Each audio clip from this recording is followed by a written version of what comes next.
And welcome to the Go Earn It podcast. This is episode 37. Joining us today, three-time EWL champion, four-time national qualifier, three-time All-American, one of the best to do it in that top position. This guy turned guys. He stuck guys. AJ Schopp. AJ, it is great to see you. One of the best beards in the last 20 years in college wrestling as well. How are you? That's good. That's good to be up there in the top ranks with the beards because there's been a lot of tremendous beards out there that I've seen and had to compete with. So, AJ, my first question for you, I'm a little all over the board here, but my first question is, do you have a favorite quote? Yeah, actually. So I came from I came from a lot of different clubs, and so one of the clubs that I came from was Young Guns, and that was like one of the ones that I kind of went through a lot throughout junior high and high school, and it's kind of more my staple club at that point.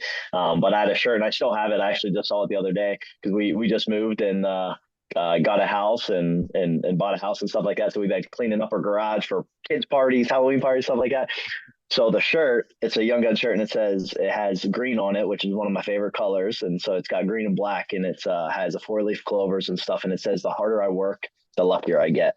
And that's just like it's just something that has always stuck with me. And people talk about like luck, but it's like, I don't know, you make your own luck. Like, yeah, sure, people get lucky, and you can have like there's always a I always say there's always a slim chance that even the person that doesn't do anything right can win. Right, the small. It's not high, but it's a small chance. But if I want to increase my chances, I better do more of the little things that are going to add up to increase my chances. So the harder I work, the luckier I get. So I'd rather put that little extra work in so I can make sure that maybe I get lucky. I don't care. Somebody says you get whatever. You know what I mean? I made that luck. I made that luck happen. And I guess something else that and this goes for any wrestler that goes out and just, whether they pin a guy real quick or they, put a tech father guy or whatever. And, they say, "Oh man, that kid wasn't good." It's like, no, you made them look like they weren't good. You know what I mean? It kind of knocks the person that was really dominant in that situation. It's like, no, like you put that hard work to make sure that you were able to go out there and put them away quick. So, you made them look like they aren't good. You know what I mean? So, yeah. Expanding on that thought, AJ, I'll give you one that drives me nuts.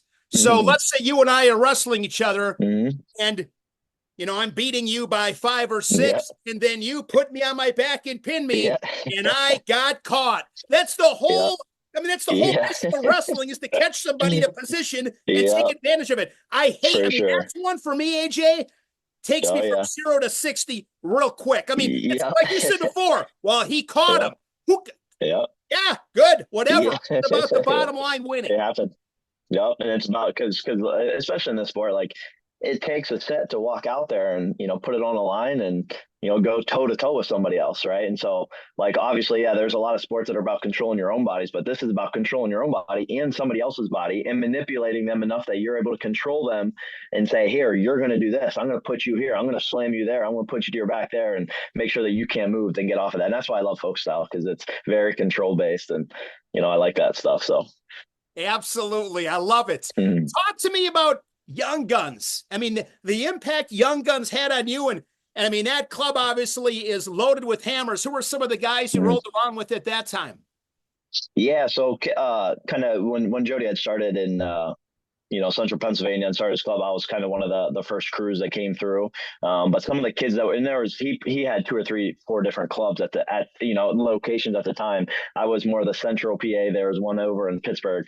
So the kind of guys that I was with was DePalma and Mike DePalma, Nick Roberts, Evan Henderson. Evan Henderson was in our district that would come up there quite a bit. A lot of the Forest Hills and that kind of crew, even like the current McCourt crew that is they were like little pikes at the time, real tiny kids, up on a pull of bars and stuff after practice. And, but they were part of the little crew, but it was this whole crew that was there when we had started. And it's just kind of cool to see, as I progressed through and graduated and I came back and coached, when I was in college, the teams of Virginia Beach with him. And then obviously I go back just dang near every summer as much as I can. And it's just cool to have that connection with them. And I always say I have a lot of pride, from the places I've been and coaches I've been around and, being like I always say, like it's always cool. I was an usher in Jody's wedding and stuff like that. Like that's just cool, right? And then coming from Edinboro and the coach I had here, so it's just like the place I feel like I was very privileged to be around a lot of special people. And heck, even goes back as even before Strip Matter and Young Guns was a lot of the connections that I have today. I did a lot of like Churto, his home training center, and the camps that he had. So there's like a ton of connections from the counselors and people that he had brought in, that honestly probably why I'm here today. Cause, he was teammates with Flynn and, a lot of the Edinboro wrestlers had came to were counselors and, junior counselors and stuff like that. So I just got connected with them and I got to see the program because obviously people that are in wrestling understand this program, but when you get to know a little more about the history of it, you're like, holy smokes, like that's cool. I want to be a part of that. But yeah, with Young Guns, it was cool to be a part of that club and a lot of the hammers, and obviously like it's just continually racking out, people. It's just a well-oiled machine that, and he has an awesome facility now, 6 mats and places to sleep and hang out and theater and stuff like that. It's a really cool place, and just being a part of a club like that was special. Not just like the fact that there were partners, right? Like that's awesome, not the fact that there was just like the coaching side, the technical side of learning moves, but also the talks about being a good person. And I felt like when I came through that club and then being able to see the kids that come out of it, for the most part, if you came out of that club and you like kind of, no, I don't want to say born and raised in the club, but you spend a good amount of time in that club, like most likely you're a good person. And that's that was something that I just that stood out to me as a coach, for him. And was very similar to me and at the Edinboro when I chose here, and kind of the coaching style that I like to emulate, what I mean, to be a little lighter, right? A little lighthearted. And obviously when it's time to get serious, it's time to get serious, but also like, it's nice to have fun and enjoy the stuff. And obviously if like you're just living, breathing, doing it with camps and club and your coach, and it's just like you have to enjoy it, you know what I mean? So it's I feel like it'd be very hard to be in the sport if you're like like kind of wound up a little bit. It's, I just and again, there's a time and a place for that for sure, and I like getting like that when I'm out there competing and kind of you zone out and you're like, I don't even know what the heck happened, I don't know why I did that, but you just get in that zone. But then there's the downside, you know what I mean? Got to be able to relax a little bit. And that's just the coaching style that I've been around a lot that I can appreciate and respect. And one of the things that I connect with, so. What was the recruiting process like for you out of high school? And ultimately, why was Edinboro the right fit for AJ Schopp? Yeah. I don't know. I felt like I was a little under the radar throughout high school, which I think looking back now and seeing as, how college coaches recruit, it's like I feel like I would have been, maybe hit up a little more. But who knows?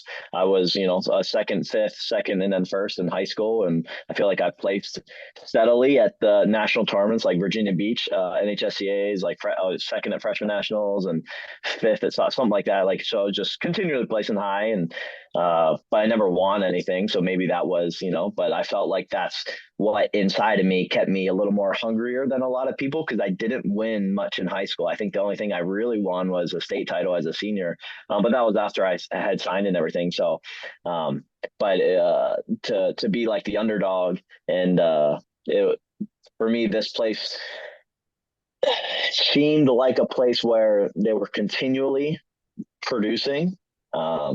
It was my style of kind of living, like kind of low key, not too much crazy stuff going on, which honestly, as a coach recruiting and talking to parents, like this is the place to be, in terms that when you're a student athlete, there is a lot on your plate. Like you have a really, really full plate nonstop with your academics and your athletics. If you want to be good, you know what I mean? If you want to be good and you want to get a good degree and, put the time in and get good grades, like you have to be committed to the most part, 2 of those things. And so you can go full fledged into those. And then you also have there's the whole triangle with social, academic, and athletic. And it's like, for the most part, you can only pick 2. if you want to be really good at two, you can't be really good at all three, right? You can't be a social butterfly and then, have so much time to be excellent in all three. And you would have to be a masterpiece of a person to be able to be excellent in all three, which I'm sure there are people that are like that, but most people are not, right? And so most of us average people have to be able to pick the two sides that we want. And I felt like there wasn't many distractions here, and I felt like that was awesome for me. And not that I was a crazy, trying to go out and party or anything. If anything, I liked fishing and playing some video games, right? But again, to be able to not have the choice to be able to go out and get crazy and go enjoy professional sports and go down to the city and go to all these parties, and it's just, there's the possibility that if you happen to surround yourself with kids that might be like that, or you kind of get shifted towards those guys, gravitated towards those people, you might end up doing that stuff. And then you get pulled away from the things that are important, which are your academics and your athletics at this point in your life. And so I just felt like I made a mature choice to be like, hey, like this place looks fun, that place looks fun, but this place looks like where I can win and do really well and be a part of something special. And honestly, I'm obviously glad I chose a place like this, because there's a lot of pride coming from here. Not just, honestly, like I don't even think about the individual All-American statuses that I've been able to capture. It's more of like this big old trophy that's 3-4 feet from me right here in front of me, this big team trophy. That, and then being back as a coach, it's like, hey, look, guys, like when I'm in this room that's right here, I can say, hey, we've done it here, right? And it's not just like, obviously we've been pretty solid, and there's been a ton of teams before that. And honestly, the reason we have this is because of the teams that were before me. So it's not like I don't try to take all the credit for getting the team trophy. Me or my team alone is more of all the people that came before me. It was like, wow, those guys did it there. I want to go be like those guys. I want to go beat up on a top 10 team, and then just be like, people are like, who the heck are those guys? And that's like, oh, I like those guys. Those guys are tough. And there's a lot of people that in wrestling world understand who Edinboro wrestling is. So it's a big pride to be a part of something like this. And I chose that because of the continual progress, the continual production of student athletes that, and again, I knew a lot of them because of the camps that I've done. Like I said, I was a part of like the Churchill camps growing up, and multiple other camps as well. But like I got connected to those guys because I got to know them. I'm like, hey, there's some good people, and honestly, a lot of them are still into coaching. Like Alex Clemson is the head coach of Maryland. He was there at camps. Some of my teammates when I was in college were Eric Morrill. They were there. Flynn was Trudeau's roommate. He came up and did some clinics for and so I got to know those people because of that. And that's why, and I felt like I love doing clinics as well, because there's so many times where I might not know the kid at the moment when they're 10 years old, 12 years old, but 6 years, 7 years down the line, when I'm talking to them and I'm recruiting, they're like, hey, look at this picture. I'm 10 years old here. I got a picture with you. You signed my, like, stuff like that. It's like, that is so cool because, and obviously if they're a big dog at that time and they've been doing well, and it's like, oh yeah, like I actually remember you. Like so it's really cool to kind of just have that connection like that with those student athletes like that. So if you did not go to Edinboro, where would you have gone? Well, my final decision came down to honestly I like to think back and like, where else was I really looking at? My final two was Pitt and Edinboro, and it's just, for me, it was just, again, like big city and kind of small town. I'm a small town. I graduated with 90 kids, so it's like anytime I go around the city, it's like, wow, this is cool, and then it's like, all right, get me away from here. Like it's just it's a little much, and so to live in that would be rough. And again, it's, people have their own flavors, you know what I mean? People like their own styles, and it's just not my style. And so that's what kind of not that you can't be from that and like that and come here and not enjoy this. Cause honestly, I've heard a lot of people that are from cities and they moved away and they're like, man, it's so much better. Like, so there's so much less traffic, so much less to deal with, so much less people, that possibilities of just things happening. It's just simpler lifestyle that if you want to do your own thing and, like you just kind of make your own happiness in that way, which is pretty cool. So talking about that team trophy, that was 2015, correct? Yep. And in 2015, that was an interesting season for you, an interesting tournament. Yeah. I mean, I love to talk about these stories, and I mean, and fortunate to talk to a lot of you guys and dig into your stories a little bit. I mean, doing some research on 2015, you go in as the 9 seed. You get beat in the first round.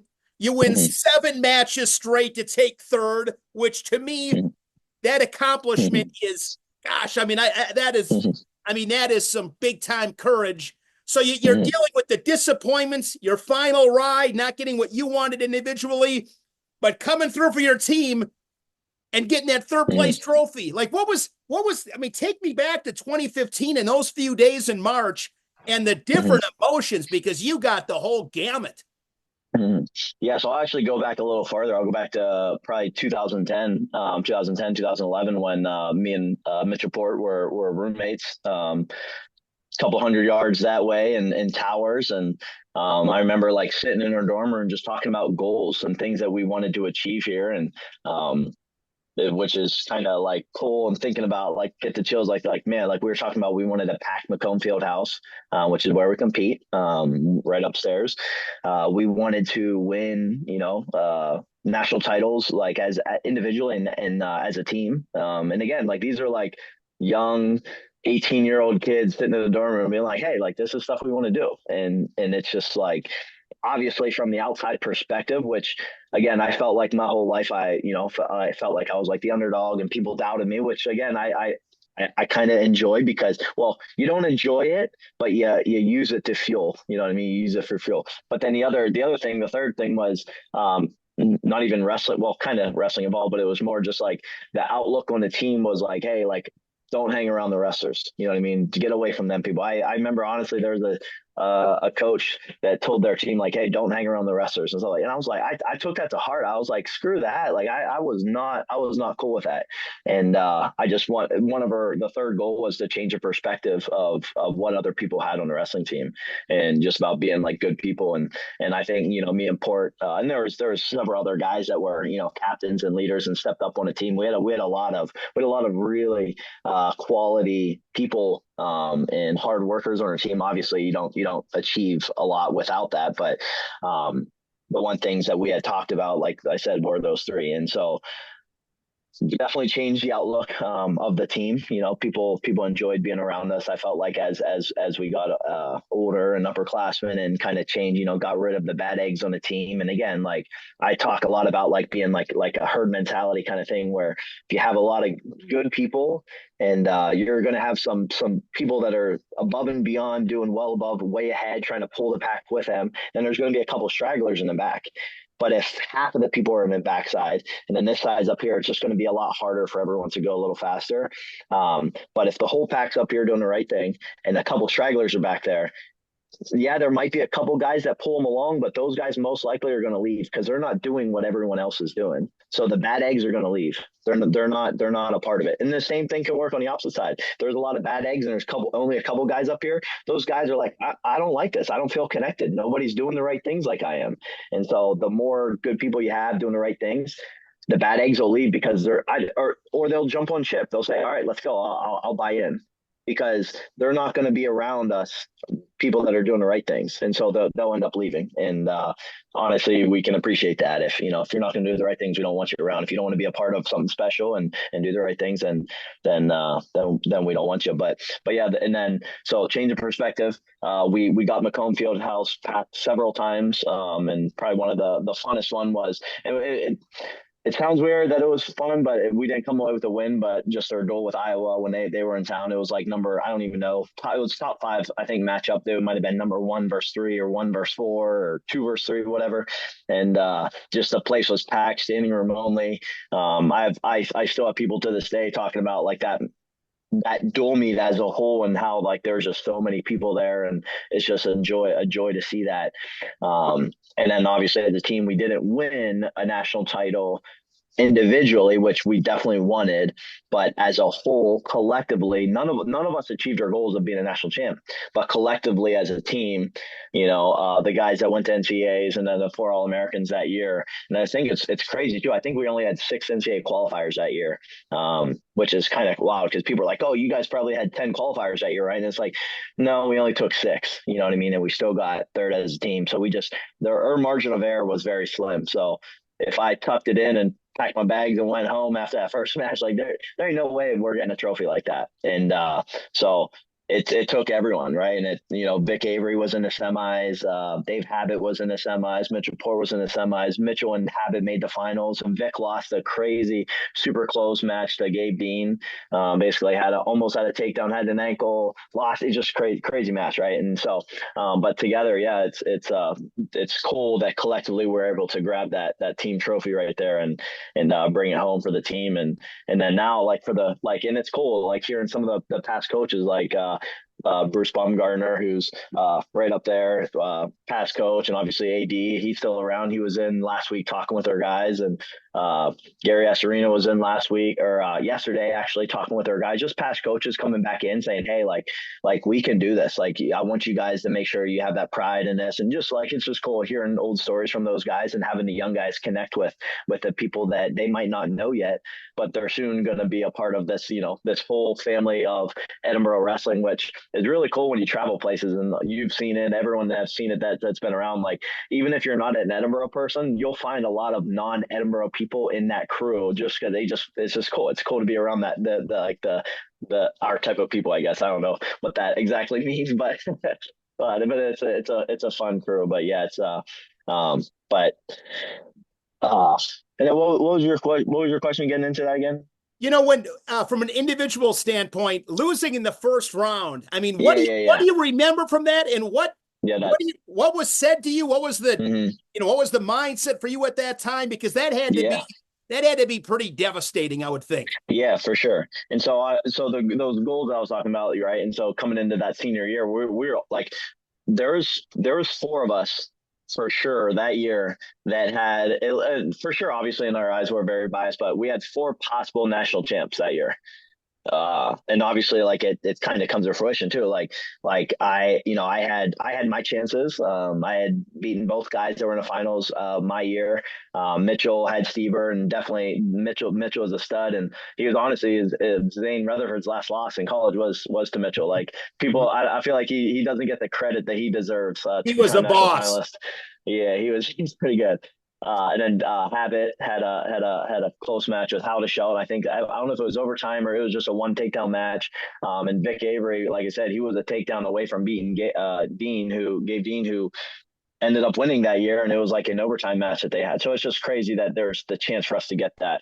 But yeah, after my first loss, it was like, I don't know, I'm a very forward thinker. So it's like, I used to like in matches be the complete opposite. Like I would get taken down once and I'd start crying because I'm like, oh no, I'm going to lose. I shouldn't have done this. And then I don't know what clicked.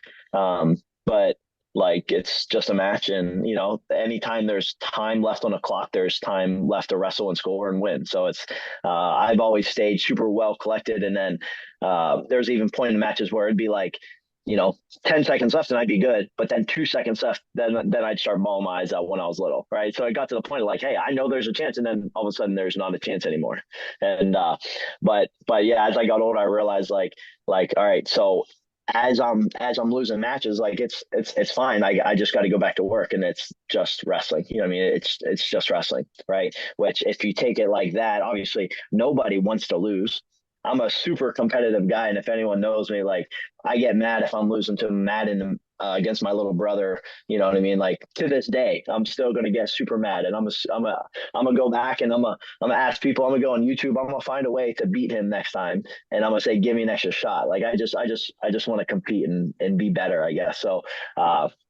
And that ultra competitiveness in me is like kind of brings out the side of okay, well, I lost. Okay, well, what can I do next? Like, I'm never gonna pack in a bag. Like, I'll take 10 losses in a row, but I'm gonna keep coming back until I get that win. I'm gonna keep. If you give me a chance, then there's then I'm good with that. Like, that's all I need. Give me a chance. Like, give me a fighting chance. Because I'm a put it out there.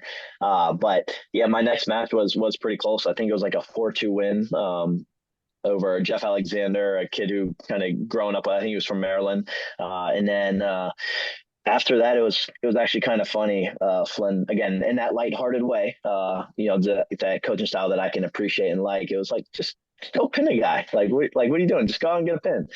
And actually, I went out and I pinned a dude in a tilt. And it was like, I actually joked with him. I was like, why didn't you tell me that my first match? Why didn't you tell me just go pin him? Like, it would have been so much easier. You know what I mean? But, and then it was just rolling. But in my mind, kind of, I like knowing myself that I had to get myself out of the funk. Because obviously it was like, it's almost like you get like punched in the face in a random moment. Like that was not part of the plan. You know what I mean? That was not part of the plan to go out there and take that first loss. And so I was like, what do I do with my hands? It's just like that awkward. I don't know. Like, all right, so I go back to the drawing board, and I remember I had 2 songs. I tell it to this day. Like, I had 2 songs I played. It was Uptown Funk by Bruno Mars and The Only Way I Know by Jason Aldean. It's just, and Uptown Funk is more just like, get you out of that funk. Just this uppity, bouncing, I'm good. You know what I mean? And then The Only Way I Know is it's just like a country song, talking about the only way I know, full throttle, wide open, like just go. Like, that's the only way I know, is just to put the pedal to the metal and just go. Like, that's it. Like, I don't know any other way. And it sucks as an older person now, as I'm working out and I'm kind of lower 30s right now. If I don't lift for a while and I go back and lift, I'm probably going to get hurt, because I go balls to the wall and try to lift as much as I can and try to compete. And it's like, you can't do that, idiot. Like, you got to go in slowly. Right. So, but that's just like the inner me. And I go back and tell my wife, like, oh yeah, I did this. And she's like, okay, all right, well, use that competitiveness to say that, oh, you can do it slowly.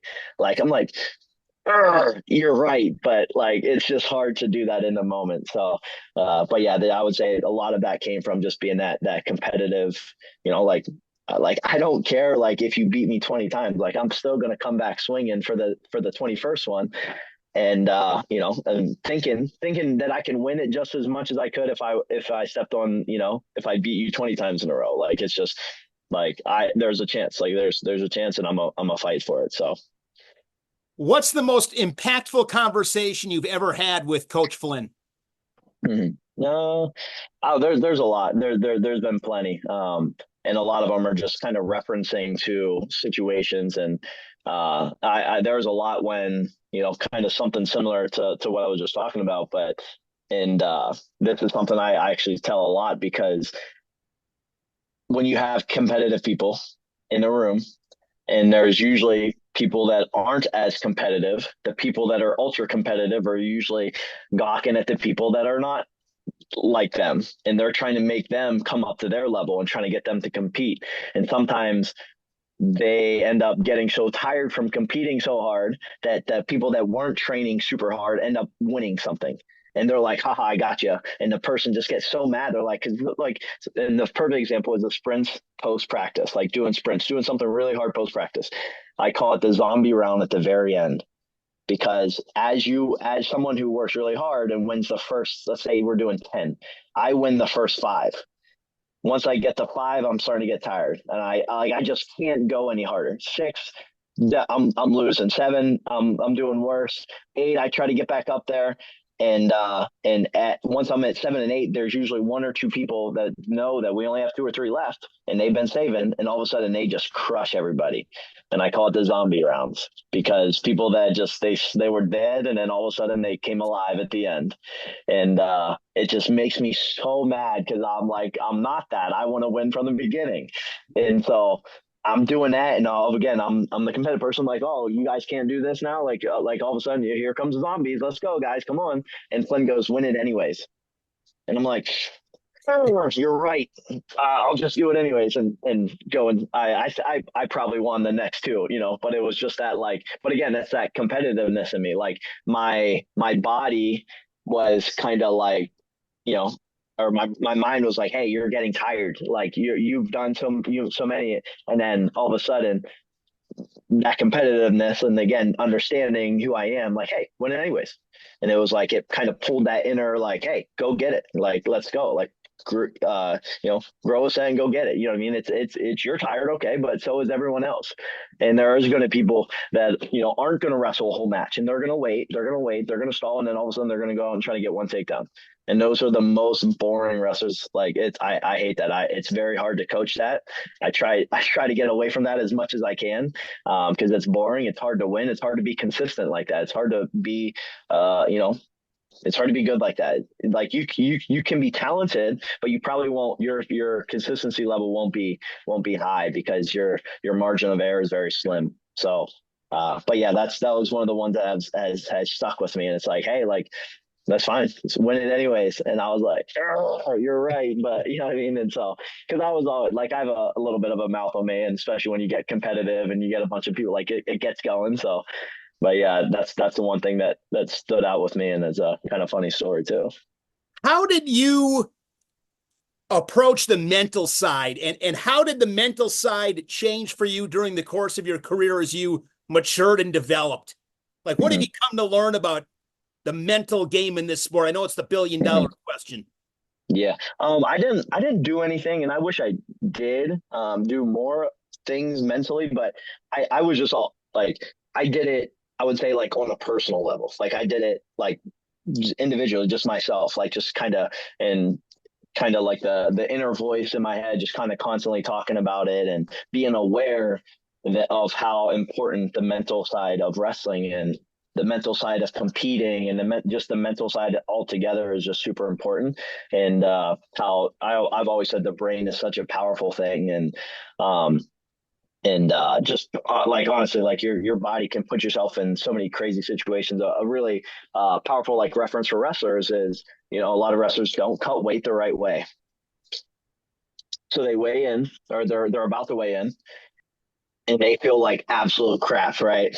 And let's say we're 2 hours out for weighing, and I have to get a pound or two off, and I start working my weight down. I'll obviously I'm tired. I'm probably a little dehydrated. My weight's down. I haven't eaten much in the day, and again, this is wrestler that's not doing things right. But I'm dehydrated, my weight's down, and I step off the treadmill after doing half hour, and I step on a scale thinking I lost my weight, and I'm still a pound over. And it's like it's just such a defeating like feeling, knowing that you have to put your sweats back on, go back to work, do more running, do more this, do more that. All right. But what happens if I step off that and I'm a pound under? You're like, oh, I'm good. Like, let's go. Like, you just get so happy in that moment. It's a switch up here. It's nothing physical about you. It's changed. And honestly, you probably should feel worse if your weight's down, but you feel better because the mental side of things, right? And the same thing, as soon as I step on the scale, you might feel at that moment like absolute crap. But as soon as you step on a scale and it says you're good, you step off, you're like, man, I am great. Like I can run through a house right now and I can go compete. I could, and so it's just how powerful your mind is in a current situation. I talk a lot with our wrestlers about, making sure that kind of present yourself in a fresh way, because that just, and that's something that I learned here as a wrestler as well, is just like say we're riding an airline, right? I should be, but like that, all this in my face and is like extra energy that I could do that same type of energy with a fresh, relaxed face that I'm breathing, and that, I'm naturally kind of making sure I'm getting my oxygen instead of muscles in my breath and all this stuff. Like I don't have to do all that. I can go just as hard or harder because and sustainable, because I'm breathing and relaxed my body in ways that, and putting the right energy in the right spots. And so it's just about, say we're done with practice and maybe we're doing some stance of motion for conditioning, or, and then everyone gets done and they're kind of bent over, right? And how important, obviously, the mental side of things, but also the confidence, right? When you're wrestling and I'm out there and say it's me versus you, and I'm like, man, you're the number one and I'm the number 20.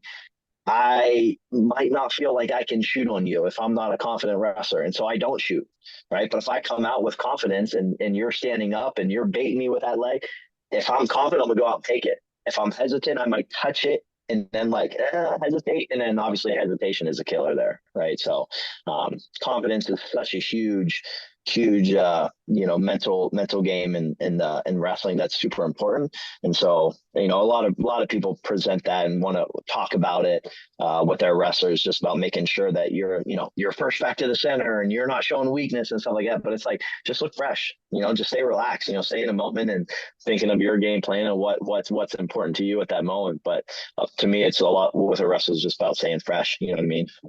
But yeah, I wish I did a little more mental training, maybe meditation and some of that stuff to help control breathing more. But I did it individually.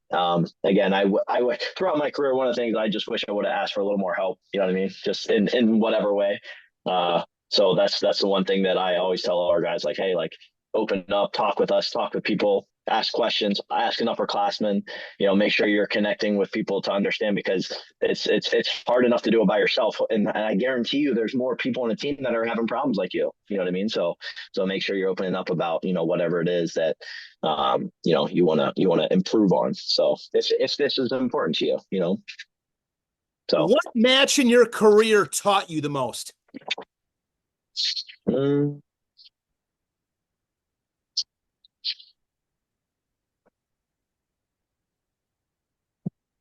No, that's a tough one, because I like to. I'm gonna maybe take the easy answer and just say, like, honestly, like, a lot of them, because, and this is another thing I talk with a lot of my wrestlers, like, a lot of wrestlers lose confidence throughout matches. And the reason they lose confidence, obviously, is because they think the other guy is better than them at that moment, right? In whatever situation.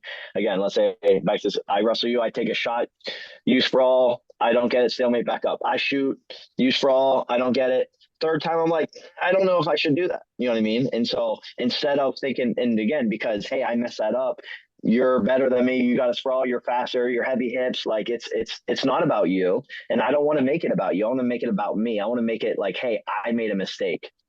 So in a match, I don't want you going, oh, like, I'm not good and the other guy's better. I want you to say, no, I'm good. I just made a mistake. Because if you're better than me, I can't fix that. But if I made a mistake, I can go fix it. You know what I mean? So I can fix my setup. I can fix my speed. I can make I can work on certain things. But again, it's all about the mental side of things and how you approach it. If I'm shooting on you, oh, I don't know if I can take you down. Like, your scrambling is too good. Your hips are too strong. You're this or that. I don't want to talk about you. I want to talk about myself. My setups aren't good yet. You know what I mean? Obviously, it's the wording of how you say things. Like, hey, I'm just not there yet. I need to work on that. I made a mistake, so I can fix it. I go back, and next time I do it, you're not going to sprawl with me. I'm going to get a better setup. So, and again, in the moment, in the match, even in the match, you can make in match adjustments. Like, you sprawl, okay, well, I'll get a better setup next time. It's fine. And again, in that way, it's going to allow me to still, keep the confidence and keep coming at you in a way that shows that, hey, I'm worthy of this takedown. I'm definitely capable of achieving it and getting it. So, Want to ask you about Matt Ramos. When you were at Purdue, I mean, you played an instrumental part in one of the biggest upsets in college wrestling history. What was that like, being a part of that whole deal? What do you remember from cool. From that tournament? Yeah, no, it was special. It's like it's just as a program, you just wait for your moments, right? Like, a lot of programs have their moments or breakthroughs, and it was cool to be a part of that, because it's like, and again, it just shows, like, the mental side of things, and Matt had done a good job with the mental side, the mental approach to it. It's like, I don't care who he is, I'm gonna just go fight it, and he's definitely capable of talking about Spencer. He's capable of doing a lot of really good things. You know what I mean? That's there's no doubt about that. But you also got to attack your side of, like, hey, like yes, like, and again, this kind of brings me back to, like, some matches in my career. It's like, I don't care what you're capable of. And specifically, it was me. I was a freshman wrestling a redshirting guy, wrestling a fifth-year senior, the starter, Eric Morrill. This dude beat me up every day in practice, and I had to wrestle him at the scuffle. And I went into that match saying, I'm probably going to lose, honestly, because he beats me up every day in practice. But I know there's a chance, so I'm gonna go fight. You know what I mean? And that's all that matters. You know what I mean? Like, it doesn't necessarily sound fully confident, but in a certain way, it's like you have to be real, like you have to have reality a little bit. You have to be real with your thoughts too. Like there's a fighting chance. Like if I get taken down 100 times, like sure, like that, I'm probably gonna get taken down one more time, but there's a chance that I'm gonna get that next one, and then that's where it's just about giving yourself a chance, giving yourself an opportunity, and to work on the mental side of things, saying like, yeah, I'm capable. You know, and what's funny about him is, like I said, like he had several dreams before that about, hey, like I pinned him, and I said like, save it, don't do it at conference. Let's wait till the big show. And it's just funny how that happened. It came to fruition with getting the fall with the last like second or two, and yeah, it's just cool to be a part of any cool moments, right? Like even being back at South Dakota State with some of their first couple. I don't know if it was first couple division. I think it was their first couple Division One All Americans with Gross and at 33, and then Alex Kocher at 149. Like both of those guys in that year, like it was just really both of them really good on top too. Both of them were really good on top with their turns and stuff. So yeah, it's just fun to be a part of that stuff and seeing these guys like hit that moment. Hit that moment of like, oh wow, like I am capable. I am possible. Of having capable of achieving a lot. You know what I mean? So it's like writing your own story, and and again, it's like you're gonna get at the smaller schools, you're going to get counted out a lot, and it's fun. To me, it's like fun to use that as energy, as fuel to go out and prove people wrong. And and again, not in a way like that's my main goal is to prove people wrong, but like that's a part of the fun. That's a part of the fun of like, hey, like don't believe me, just watch. You know what I mean? Like, so that goes back to the Uptown Funk song. So you, AJ, were a beast on top, not boring. I mean, you were a guy on top that you were a pinner. Like, describe that mentality of the importance of your work on top. I mean, taking somebody's soul on top. You took some souls on top, for sure. Yeah, it's just a lot of it started in high school. I wanted to give myself. Well, it started in high school and continued through college just because I wanted to give myself my team the best chance to win at any moment.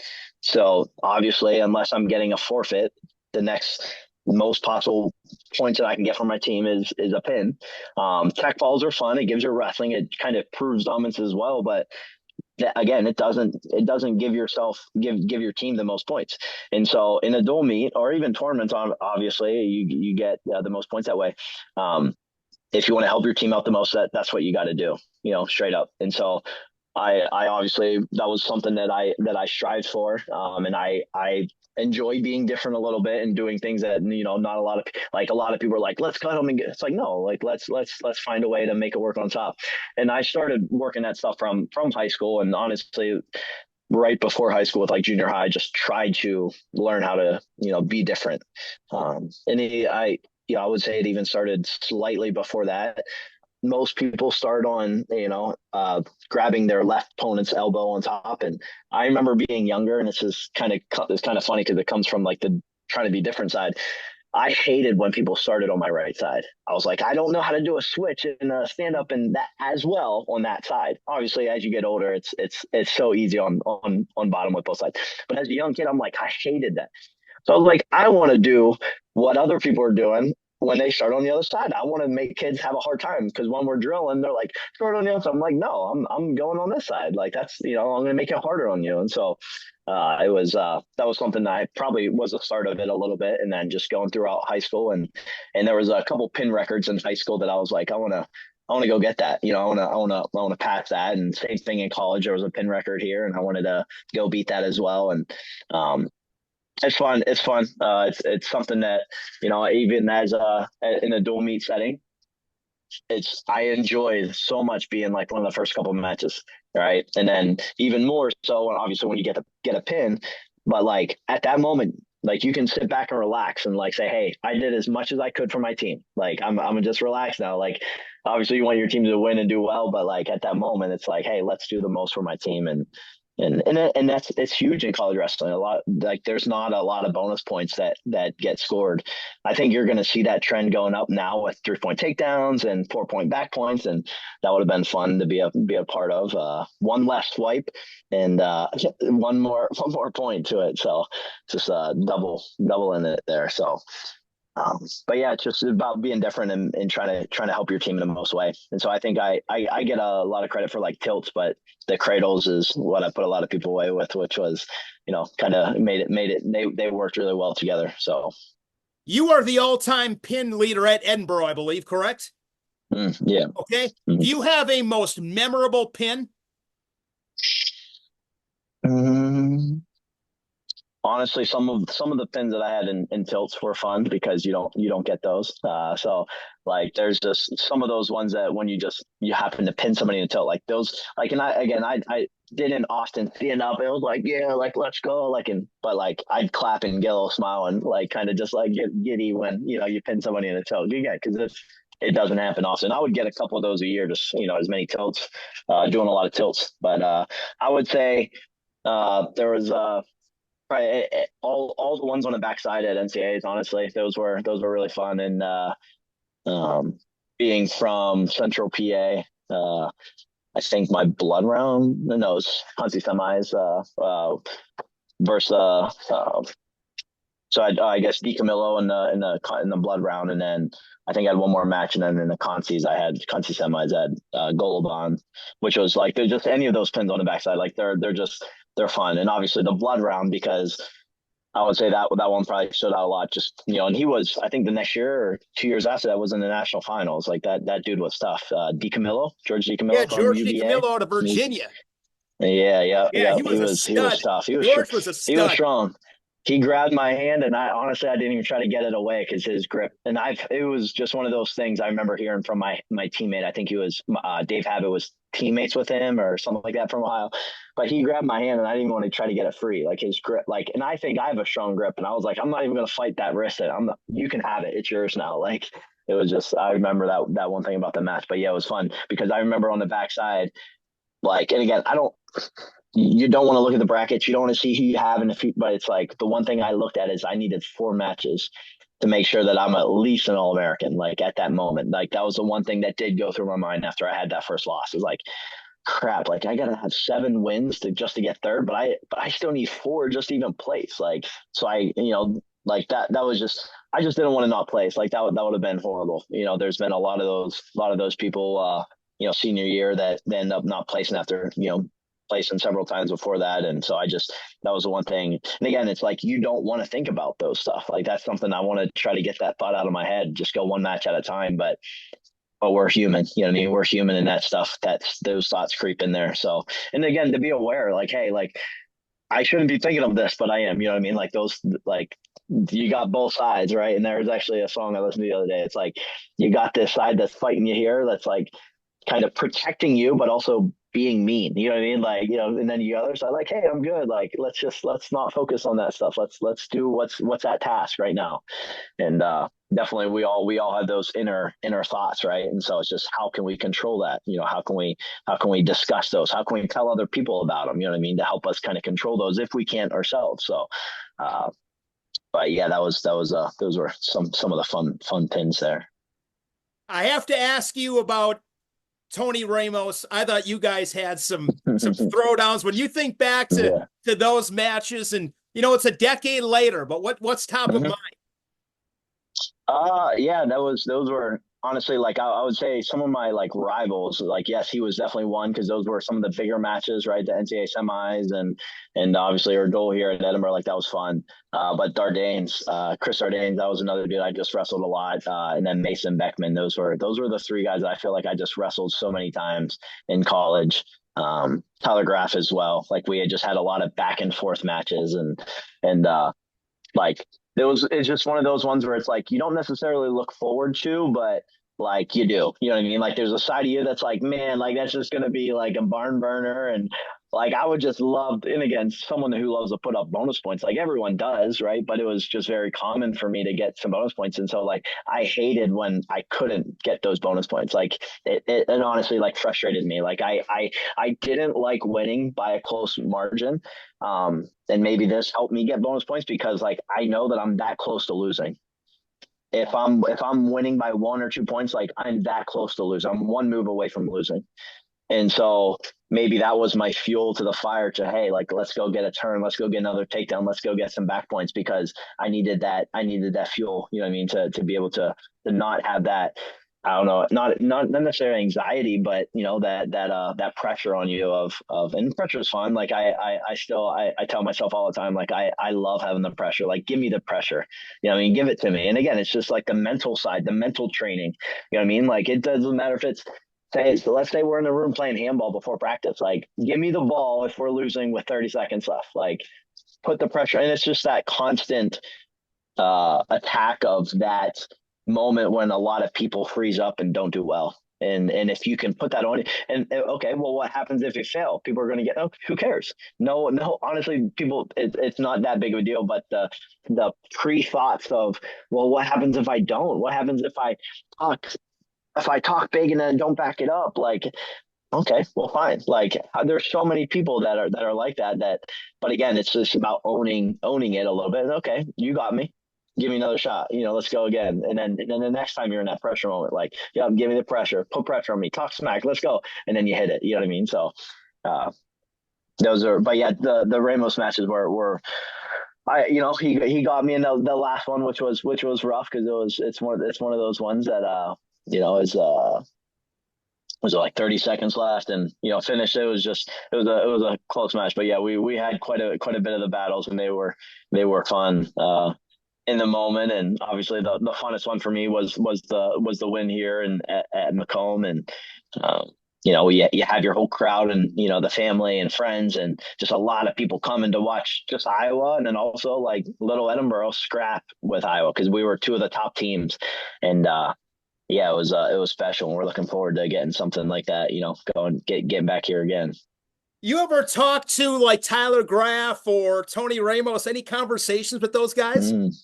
Um, if I see them, yeah, if I see them, honestly, probably of the guys that I compete. Well, Mason Beckman, he was one that I had competed with at like LC just being from PA and stuff like that. But probably one of the ones that I've talked to probably more is like Chris Dardanes, and I never wrestled Nick, but I've done camps that I was hanging out and fishing with Nick, and then Chris actually coaches South Dakota State, so I'm still pretty close with quite a few of those guys like Nate Rodert and Martin Mueller and a lot of those guys that Luke Silverberg, it was an All-American there as well, and a lot of those guys that were coaching and connected with him as well because they were coaching there and helping out, and so I got to hang out with them, and so it's just fun to be around those guys, and they harp on him and give him crap. And I'm sure if I was around my buddies, they'd be giving me crap about wrestling Chris a lot as well. Because yeah, we had those were just battles, like, and those were ones where like even at the time, I remember my girlfriend, I guess, and then now my wife, she's like, oh man, like I hate when you wrestle those guys, like because I'm coming out of the match like with like a busted nose and bumps and scrapes all over my face, and like they're literally like I remember like with Dardanes, like it was fun, and like he was just a bruiser, so it was like a fun battle. But like I would get a 2-on-1 and he would honestly be like, if this is my nose, he'd be doing this to my face, like, and watching the match now, it's like that's like several points being put up on the board from the hands of the face roll. But at the moment, like she's like, he's actually punching you like in the face, and it's just funny. And then you come off the mat and it's like, man, why is my nose sore? And then you look back at the match and it's like, well, I see why. But yeah, that's what makes those matches fun. You know what I mean? And I enjoyed having the black eyes and the cuts, and it's just like because you see these random people, and especially like even now as an adult, like I'm a 30 some year old dude. I'll be in the room, I'll get cuts and scratches and black eyes, and then I walk out to the grocery store and drop my kid off at school, and I'm like, I just love the thinking of what the thoughts of these other kids' parents are. Like, did this dude just get in a bar fight, or like what's going on? It's like, no, just a wrestling coach, getting headbutted and beating up by young guys. So When you look at your coaching journey, AJ, South Dakota State, Purdue, now you're back here, alma mater at Edinboro. How have you changed the most as a coach? I would say just thinking about like maybe like empathy, right? And I would say a lot of that is from having a wife and kids. And my wife's kind of just helping, like, hey, not everyone is like you. Not everyone thinks exactly like you. Not everyone wants to do, as all the things that you've done. And not only just my wife, like even just people in general, like just discussing with other people about, recruits and kids and going to camps and talking to, people that have been around wrestling quite a bit. And it's like, not everyone has the same thoughts as you, right? Like not everyone wants to be the best. No, not everyone wants to compete hard. And there's a lot of different kids on the team, and it takes a whole army to do well, right? And so to learn the different styles of, hey, like we talk about the herd, right? What are the kids at the front? The kids at the front are the ones that are doing all the right things. The kid at the back, they're like they maybe they didn't have a lot of success. Maybe they started later. They definitely have a chance to get towards the front. They just have to put in a lot of work. And then how do you get those guys to believe that, hey, they can be that guy. They can be the guy that gets to the front of the pack and be the starter, be the guy that gets NCAAs, be the guy that maybe they don't ever start, but they're the guy that the team leans on to be that, like that energy in the room, right? There's a lot of different types of, like, a team cannot be just 10 wrestlers. You know what I mean? Like we need the whole 30 to, we have 34, 35 guys on our team. Like we need everyone. We need everyone to be bought in. And, and if somebody messes up, hopefully you have those other 34 guys pulling that guy back in. You know what I mean? If it's a whole herd and there's none of the bad eggs back here, hopefully if somebody starts drifting, they can get grabbed and pulled back in. And so just kind of learning that side of things, that like there's a lot of different styles. And I learned that down at the I guess like heard about it at the and the coaches convention, and NWCA coaches convention down in Florida, when I was down there, and just listening to people just talk about the, leadership and stuff like that. So, but yeah, I would say that's something that just kind of learning about and kind of being aware that, there's a lot of different styles. And again, I do club and clinics and camps and stuff like that. And so you being able to connect with the younger athletes as well, and discuss the different opportunities on teams for kids, you know what I mean? Because I think being a part of a team in college is tremendous. I think it's great to be able to go through, a college career with basically a family. You know what I mean? You get connected to these guys that you're going to be connected with for the most part your whole life. You know what I mean? These are going to be your guys that, you might move away, but you're always going to be connected with them, because it's like, kind of, I don't want to say sad to say, but it's like shared suffering. Like this is like any college athlete is like, there's some suffering in what you're doing, and when you do it together with other people, it kind of makes you close. And that's actually a military thing, the shared suffering. That's why military people are so close with each other. They're brothers and sisters and stuff like that, because of the shared suffering. So, Final question for you, AJ. You are cross-country trip in a car, one coast to the other. You get to pick 3 people, dead or alive, that you've never met. Who are you picking to make that trek with? Oh boy.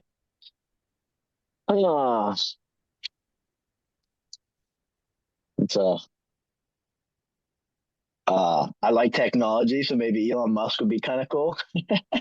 And he could take us there easy through his spaceships and stuff.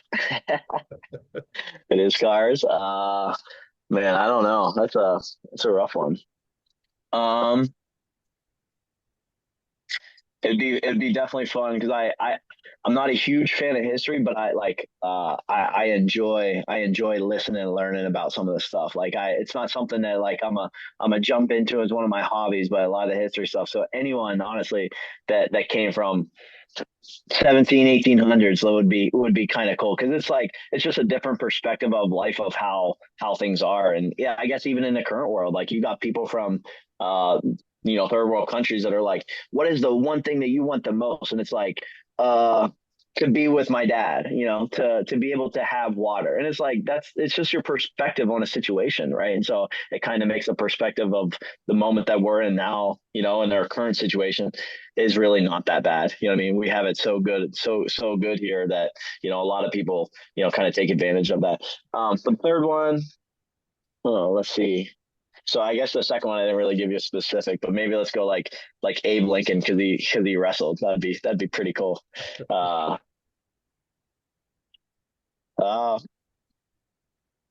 guess another wrestler. I'm gonna stick on the wrestling field, and I'm gonna go with Neil deGrasse Tyson because, again, I love listening to that dude speak and his perspectives on situation. And super smart guy, talks a lot, but again, he has that wrestling background a little bit, which is cool. Sure. To anything with wrestling, honestly, like I can be walking down the road and there's like a wrestling shirt. I'm like, hey, look, there's a wrestler, like, or a wrestling commercial or something, like that was the worst wrestling. I'm like, I don't care, but it's wrestling on a national scene or something. Like anything with wrestling, I'm enjoying. I obviously I can appreciate and love the sport, so it's been a part of me, and like to continue that for sure. So, Who was your favorite wrestler growing up? mm, favorite wrestler. I honestly, I was a multi-sport athlete, so I didn't dig too much into wrestling when I was young. I wrestled since I was 4. I did, the multiple tournaments a weekend and multiple weights, and so I did it a lot. I didn't really, I didn't really follow the upper, the upper levels of wrestling at the time. So I didn't really have any specific. I didn't watch any Olympic wrestling or college wrestling at the time. So there. Honestly, I couldn't tell you a person that, at a certain level that was like, oh man, like I can't wait to be like that. You know what I mean? So, and honestly, I talk a lot with our guys too, like, hey man, it's great to have role models, but don't put them on a pedestal too much, because if you put somebody on a pedestal too high, you don't, that for the most part, you don't think you can get there. You think that they're way up here and you're down here. I think what you should do is hey, like have a role model that says you want to be like them, because you want to, you're capable of doing that. And so that's why I talk a lot with, with our guys, and, the kids in camps and stuff that I go around, is like, hey, like there's a chance that you can do this. There's a chance that, you can go out and, kind of make your own history. Kind of the one thing I stick to a lot is I always say, like, if you go out, like, as a random high school kid, if you go out and win Super 32, no, like, there won't be some crazy documentary about that. Like, meaning it's not that crazy of a thing that would happen. So it's possible, like, that you can go out and do really well at a tournament. Like, honestly, like, there's not going to be some Flow or a Netflix documentary that some random high school wrestler went out and wasn't that great, but he became great. Like, it happens. It happens all the time, and it can be you. You know what I mean? Like, so I just hate when people, don't think that they're capable of stuff. You know what I mean? So Good stuff. AJ, this has been a lot of fun. Been a lot of thank fun. you. Really appreciate the time. Fun to catch up, and really happy you're, back at Edinboro. We're going to miss you in the Big Ten. I mean, you guys Oh yeah. love that coaching staff at Purdue. You were a part of it. You Yeah. did some great things. But, when I think about Edinboro wrestling, I mean, you're one of those faces that comes to mind, and you're in the right spot. So Appreciate it. Thank good you. luck to you as you embark on this next chapter. But great catching up. I appreciate it. Thank you. Appreciate your energy and what you do for the sport as well. It's awesome. It's awesome to continue that and see that and have that connection with you for sure. So thank you very much for having me on. We'll see you soon. Awesome. Thank you.